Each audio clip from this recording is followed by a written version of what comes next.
He's the man. Jackie owned everything. He's like, you like hotel? He said, you like hotel? I said, yeah, it's my hotel. That's my hotel. No. So I got to do more movies. And then he was like, wow, you over here. I said, I came to see you. What do you think I'm over here for? You're the only person I know in China. So Jackie's co-star in Rush Hour, Chris Tucker.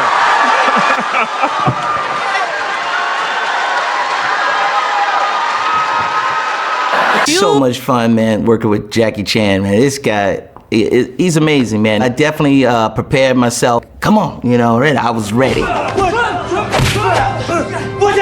And Gary Gray let us see it, and I was depressed afterwards. I'm like, man, I gotta find another job, man. This movie's terrible.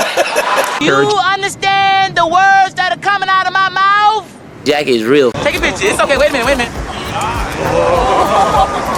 Jackie gonna tell y'all. No, don't touch.